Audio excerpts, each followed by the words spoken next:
Hey guys, what's up and welcome back. So today's video is a new video talking about the Wet n Wild Comfort Zone palette. So they reformulated the palette and I have the new one here and the old one, and we are going to test them out of my eyes today to see what we think about them. So let's just get into this video. Okay, so like I already said, we are going to be testing out the Wet n Wild Comfort Zone palette versus the old palette.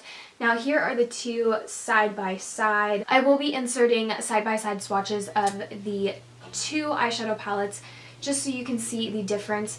Just upon looking, there are a few shades in here that don't look exactly the same, but for the most part they look very similar. Now the new one does actually include two matte shades for transition colors, whereas the old palette is just 8 shimmers and there are no matte shades in that. So I do like this about the new palette, but like I said, upon looking, they don't look exactly the same. My whole thing about this palette right here is that this shade is the one that is like beautiful and that I bought the palette for in the first place, and they don't look exactly similar. This one looks a lot more blue, whereas this one is like a duochrome, like blue-green. But again, I will be swatching them and telling you how I feel about them. Now, I do love this palette, the old one, and I use it a lot. They did reformulate all of their shadows, so we're just going to dive into this. I'm going to swatch a few of the shades. Right, I'm going to swatch the blue color first, just because that's why I bought the palette. Here are the swatches. The top one is from the old palette and the bottom one is from the new palette. This is why I love the old one, is for that shade, and you can tell that this shade is just not as duochrome as the top shade, not as shimmery. It's more brown. You don't really see the purple, the blue, the green. It's just sad. It's just really sad. And I know I probably shouldn't be sad over a makeup thing, but it's sad. Okay. I'm going to swatch this pinky color right here. So the top one is the new palette and the bottom one is the old palette. This is definitely much more pinker. This one almost gives like champagne pinky vibes, whereas this one is definitely a pink. So the new palette, these are the two transition shades. I'm going to be doing my right side with the new palette and the left side with the old palette. I'm going to take the transition shade right here and pop this into my crease. So that blended really well. I'm not surprised, Wet n Wild shadows usually do, but this so far is living up to the Wet n Wild standard. It's blending very well, nice pigmentation. I think I'm gonna go with the pink shade in the palette, this shade right here, and put this all over my entire eyelid. And I already have my makeup done, so hopefully this doesn't go everywhere, but that's fine if it does. Now, I personally don't want to wet my brush. I just want to show this palette how it works without wetting brushes. It doesn't show up all too well. I know it would show up better if I did use my brush wet, but let's just try the other shade in the other palette. Okay, so here's the old palette, and I'm just going to be going in with the pink shade right here, same as the other palette.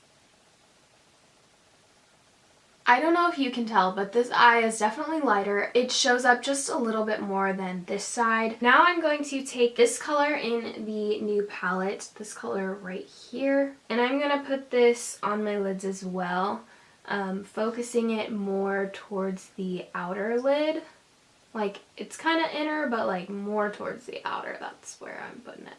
And then I'm going to take the old palette, taking the color that is supposed to be the same, which looks more brown in my opinion. And I'm just going to be taking that shade and doing the same exact thing.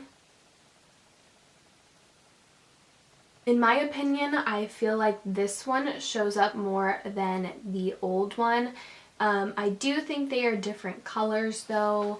This one comes off more like lighter gray, if that makes sense, and this one comes off as a more like deeper gray. I think I'm going to take the gray slash silver shimmery shade in the palette, and I'm just going to be focusing this on the inner part of the eye. So we're keeping the center like pink. We're gonna do like silver in the inner corner and then gray on the outer corner. Now we'll use the old palette, the same shade, and pack this on the inner corner as well. Okay, I think the old palette shade came off much more metallic. I don't know if you can tell on camera, but definitely in person it looks a lot more metallic than the newer palette.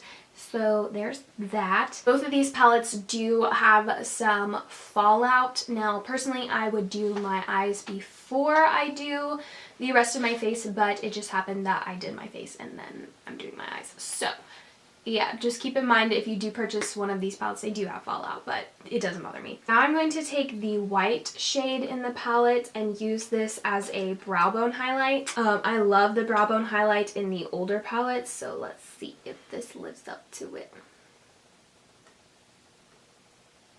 I don't think it was bad. Let's try the old palette.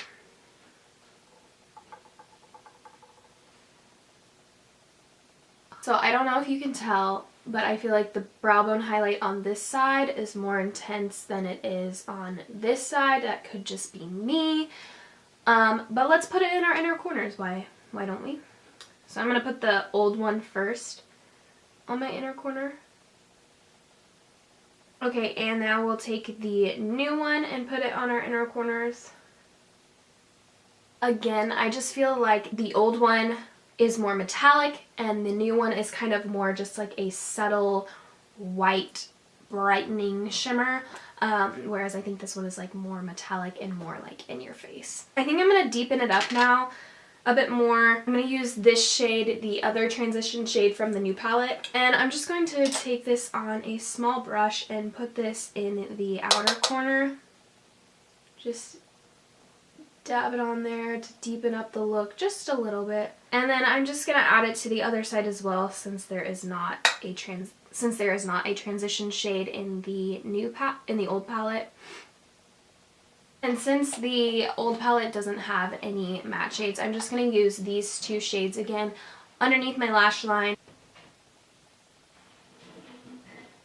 Okay, and now I'm going to add some eyeliner and mascara off camera and then come back and talk to you guys about how I feel about the palette. Okay, so it's time to talk about what I think. So I like the fact that in the new Wet n Wild's Comfort Zone palette, there are two transition shades. I do like the two colors that they did pick for it. I personally, when swatching, didn't feel a difference in the formula and didn't see a difference when blending out onto my eyes.